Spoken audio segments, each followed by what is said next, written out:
Parliament ఎన్నికల వేళ మంత్రి సీతక్కకు ప్రచారంలో దిమ్మ తిరిగే షాక్ ఇచ్చారు రైతులు. సొంత నియోజకవర్గంలోని పర్యటనలో భాగంగా ప్రజలతో మాట్లాడారు మంత్రి. ఈ సందర్భంగా రైతు బంధుపై సీతక్కను ప్రశ్నించారు రైతులు. ప్రభుత్వం ఏర్పడి ఇన్ని రోజులైనా కనీసం రైతు బంధు పడలేదన్నారు.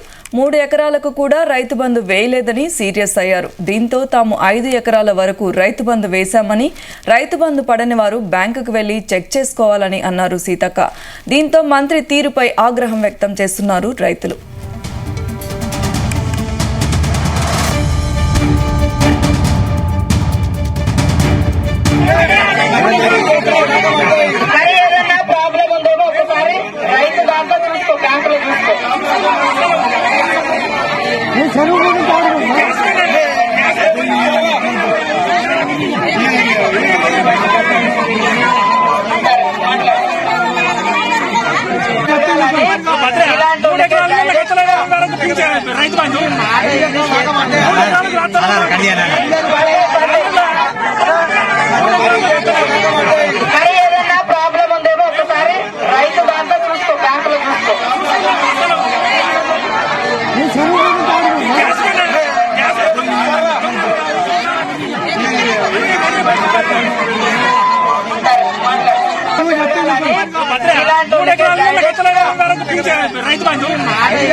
పార్లమెంట్ ఎన్నికల వేళ మంత్రి సీతక్కకు ప్రచారంలో దిమ్మ తిరిగే షాక్ ఇచ్చారు రైతులు.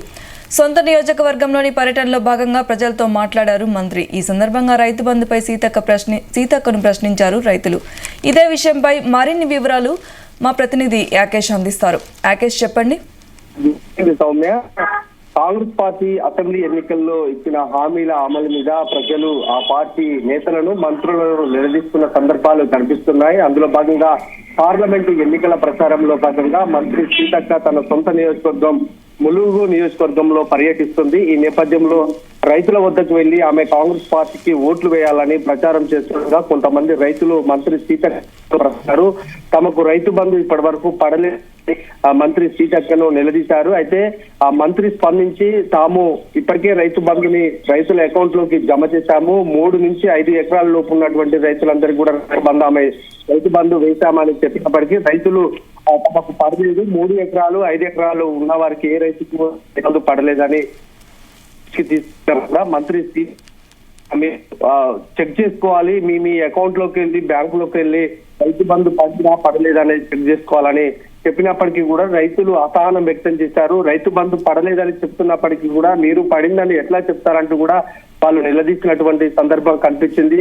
అయితే ఈ ఘటనతోటి అవాక్కైన మంత్రి సీతక్క అక్కడి నుంచి వెళ్లిపోయినటువంటి సందర్భం కనిపించింది. అయితే పార్లమెంటు ఎన్నికల్లో కాంగ్రెస్ పార్టీ ఈ రకమైన ప్రచారం చేస్తున్నప్పటికీ కూడా రైతుల నుంచి వ్యతిరేకత వస్తా ఉంది. ప్రధానంగా ప్రభుత్వం ఏర్పడి 4 నెలలు అవుతున్నా కూడా ఇప్పటి వరకు రైతు బంధు పూర్తి స్థాయిలో ఏ ఒక్క రైతుకు కూడా పడలేదు అనేది ఆరోపణ వస్తా ఉంది. అయితే ప్రభుత్వం మాత్రం ఒకటి చెప్తుంది, 3 ఎకరాల లోపు ఉన్నటువంటి వారికి మొదటి విడతగా రైతు బంధు వేశాము, 2వ విడతలో 5 ఎకరాల లోపు ఉన్న వాళ్ళకి వేస్తాము, ఆ పైన ఉన్న వారికి అంటే 5 ఎకరాల నుంచి పైకి ఉన్న వారికి మాత్రము 3వ విడతలు వేస్తామంటూ ప్రభుత్వం చెప్తున్నప్పటికీ కూడా కింది స్థాయిలో అంటే క్షేత్ర స్థాయిలో మాత్రం రైతులు అసహనంతో ఉన్నారు. రైతులు పడని పరిస్థితి ఉన్నటువంటి నేపథ్యంలో రైతులు ఆగ్రహం వ్యక్తం చేస్తున్నారు. ప్రభుత్వం ఏర్పడి 4 నెలలైనా కూడా ఇంకా ఎందుకు పడలేదని కూడా ప్రశ్నిస్తున్నటువంటి సందర్భం ఉంది. అయితే ప్రభుత్వం గత ఎన్నికల్లో ఆ రైతు బంధుని ఇంకా పెంచి ఇస్తామని చెప్పినప్పటికీ కూడా ప్రస్తుతానికి ఏదైతే గత ప్రభుత్వంలో కొనసాగుతున్న రైతు బంధు ఉందో అదే డబ్బును కూడా ఇంకా జమ చేయకపోవడం అయితే రైతుల్లో కొంత ఆందోళన వ్యక్తం అవుతుంది. ఇప్పటికే వ్యవసాయ శాఖ మంత్రి తుమ్మల నాగేశ్వరరావు కూడా 5 ఎకరాల లోపు ఉన్న రైతులందరికీ కూడా రైతు బంధు వేస్తామని ఆయన ఒక హామీ ఇచ్చాడు. అయితే రైతుల నుంచి ఈ డిమాండ్స్ వస్తున్నప్పటికీ కూడా ఇంకా పూర్తి స్థాయిలో ఆ ప్రక్రియ కొనసాగనట్టు తెలుస్తా ఉంది. ఇప్పటికే సీఎం రేవంత్ రెడ్డి కూడా దీని మీద ఒక క్లారిటీ ఇచ్చారు. వ్యవసాయ శాఖ అధికారులతోటి కూడా సమావేశం ఏర్పాటు చేస్తే అటు బ్యాంకర్లతో కూడా మాట్లాడి రైతు బంధు జమ చేయాలని ఆదేశాలు ఇచ్చినప్పటికీ కూడా క్షేత్రస్థాయిలో మాత్రం ఇది అమలు కానట్లు తెలుస్తా ఉంది. అందుకనే రైతులు అసహనం వ్యక్తం చేశారు. ఇప్పటికే ఆ ప్రభుత్వం మీద బీఆర్ఎస్ ప్రతిపక్ష పార్టీ విమర్శలు చేస్తా ఉంది. రైతు బంధుతో పాటు ఇటు విద్యుత్ సాగునీరుకు సంబంధించి విమర్శలు చేస్తున్నప్పటికీ కూడా ప్రభుత్వం వాటిని తిప్పికొడుతుంది తప్ప క్షేత్రస్థాయిలో వాటిని సమస్యను పరిష్కరించట్లేదు అనేది అయితే ఆరోపణలు వస్తున్నాయి. రైతులు కూడా ప్రస్తుతానికి బీఆర్ఎస్ చేస్తున్న ఆరోపణలకు రైతులు కూడా కొంత మద్దతు తెలుపుతున్నట్టు కనిపిస్తా ఉంది. ఇది పార్లమెంటు ఎన్నికల్లో కొంత కాంగ్రెస్ మీద ప్రభావం పడే అవకాశం కనిపిస్తా ఉంది. ఇప్పటికే మంత్రులు ఆయా నియోజకవర్గాల్లో పర్యటనలు కొనసాగిస్తున్నటువంటి నేపథ్యంలో రైతులతో పాటు అనేక సమస్యలు కూడా వాళ్ళ దృష్టికి వస్తున్నాయి. ప్రజలు ప్రశ్నిస్తున్నారు. కాంగ్రెస్ ప్రభుత్వం ఇచ్చినటువంటి 6 గ్యారంటీ పథకాలను కూడా ఇంకా అమలు చేయడం లేదు. ఏదో అరకొరగా అమలు చేస్తున్నారు తప్ప ఎక్కడ కూడా పూర్తి స్థాయిలో వాటిని అమలు పరచలేదు అనేది ప్రజల నుంచి వస్తున్నటువంటి ప్రధాన డిమాండ్ ఉంది. అయితే వాటి కంటే కూడా ప్రభుత్వం రైతు సమస్యల మీద ప్రత్యేక దృష్టి పెట్టాలని భావించినప్పటికీ కూడా అటు అధికారులు కానీ ఇటు ప్రజాప్రతినిధులు కానీ దీని మీద దృష్టి పెట్టినట్టు తెలుస్తా ఉంది. అందుకనే రైతుల నుంచి పూర్తిగా వ్యతిరేకత వ్యక్తమవుతున్నటువంటి పరిస్థితి ఉంది. ఇప్పటికే రుణమాఫీకి సంబంధించి ఆగస్టు 15వ తారీఖు లోపు చేస్తామని రేవంత్ ప్రకటించారు.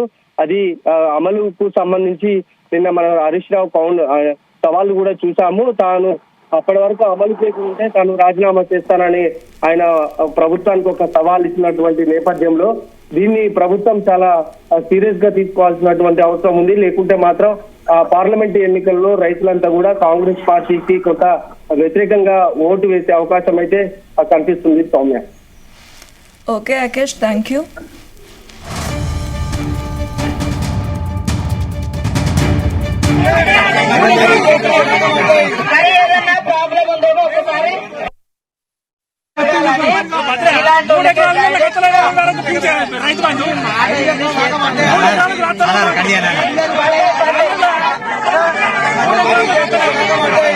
ఏదైనా ప్రాబ్లం ఉందేమో ఒకసారి రైతు దాంట్లో చూసుకో, బ్యాంకులో చూసుకో.